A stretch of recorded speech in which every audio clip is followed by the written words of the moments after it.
عید ہمارے لیے اللہ تبارک و تعالیٰ کی طرف سے رمضان کا انعام ہے۔ روزوں اور عبادت کے ساتھ ساتھ عید کی تیاری بھی عید کا ایک اہم حصہ ہے۔ اگر آپ عید کی خریداری کر رہے ہیں تو ان 10 باتوں کا خاص خیال رکھیں۔ نمبر 1، جو چیز آپ خریدنا چاہتے ہیں اس کے بارے میں مکمل معلومات کر لیں اور اس کی قیمت بازار میں چند دکانوں سے ضرور معلوم کر لیں۔ اس سے چیزوں کی خریداری میں آسانی ہو جائے گی۔ نمبر 2، یہ فیصلہ کر لیں کہ جو چیز آپ خرید رہی ہیں وہ بالکل صحیح، اچھی، نئی حالت میں اور پائیدار ہو، اس میں کسی قسم کی خرابی نہ ہو، اور یہ بھی دیکھ لیں کہ قیمت زیادہ تو نہیں۔ وہ اس طرح دیکھیں کہ اس چیز کی یا اس کی جیسی چیز کی چند اور دکانوں پر کیا قیمت ہے۔ اس طرح آپ دکاندار سے قیمت کی کمی بیشی کے معاملے میں بھی ہوشیاری سے بات کر سکیں گے۔ نمبر 3، اگر آپ کو کوئی چیز پسند آ جاتی ہے تو اس کی طرف بہت زیادہ دھیان نہ شو کریں، بلکہ سرسری سوالات کر لیں اور دکاندار کو بالکل شو نہ کریں کہ وہ چیز آپ کو بہت زیادہ پسند آ گئی ہے۔ اگر کوئی چیز واقعی منفرد اور ضروری ہو تو خوشی سے اس کی مطلوبہ قیمت ادا کر دیں۔ نمبر 4، کسی بھی چیز کی خریداری کا فیصلہ بہت سوچ سمجھ کر کریں، خاص طور پر مہنگے داموں جو خریدا ہو، کیونکہ آج کل دکاندار صرف ایکسچینج یعنی چیز بدلنے کا بھی چانس بہت کم ہی دیتے ہیں۔ پیسے واپس مل جانے کا چانس نہ کے برابر ہی سمجھیں۔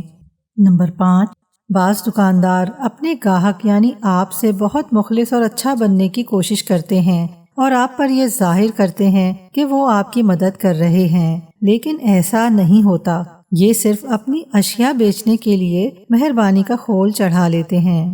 نمبر 6، جب تک آپ اس چیز کے بارے میں اچھی طرح مطمئن نہ ہو جائیں اسے بالکل نہ خریدیں، ورنہ کسی اور دکان پر اسے تلاش کر لیں۔ بعض سیلز مین چالاک ہوتے ہیں، اس طرح کہ وہ اپنے گاہکوں سے ذرا سخت لہجے میں لین دین کرتے ہیں۔ آپ اپنی خوش اخلاقی سے کام لیتے ہوئے نرم لہجے میں قیمت میں کمی کروائیں۔ نمبر 7، اکثر خواتین بازاروں، سپر سٹورز میں کافی وقت گزارنے کے بعد تھک جاتی ہیں اور اپنے وزٹ کے آخر میں کسی بھی دکان میں جا کر بہترین چیز دکھانے کو کہتی ہیں۔ یہاں بھی عقل مندی کی ضرورت ہے، کیونکہ دکاندار موقع سے فائدہ اٹھا کر کم چیز قیمت کو بہت اچھا، نئی اور بہتر دکھا کر مہنگے داموں فروخت کر دے گا۔ نمبر 8، اگر آپ کوئی چیز خریدنے بازار یا مارکیٹ جا رہی ہیں تو ضرورت کی ہی چیز خریدیں۔ فضول گھومنے پھرنے سے پرہیز کریں، کیونکہ ایسا کرنے سے وقت، صحت اور پیسے سب کا غیر ضروری ضیاع ہوگا۔ نمبر 9، خریداری کے دوران کسی پسند آنے والی چیز کی قیمت پر بہت زیادہ بحث بھی دکاندار کو ضدی بنا سکتی ہے۔ یوں ایک اچھا سودا ہاتھ سے جا سکتا ہے۔ ایسے میں دکاندار بھی اس شے میں آپ کی دلچسپی بھانپ لے گا اور قیمت میں کمی نہیں کرے گا۔ خریداری کے دوران اچھی چیز کو بھانپ لینا اور اس کے لیے بات کرنا ایک فن ہے۔ اس کے لیے اپنے جذبات پر بھی قابو رکھنا ضروری ہے تاکہ جلد بازی میں غلط فیصلہ نہ کر بیٹھیں۔ نمبر 10، جب آپ کسی دکان سے زیادہ خریداری کرتی ہیں تو کچھ بقیہ اور چیزیں اسی دکان سے خریدنے پر ڈسکاؤنٹ ضرور طلب کریں۔ اس طریقے سے پیسے کی بہتر بچت بھی ہو سکے گی۔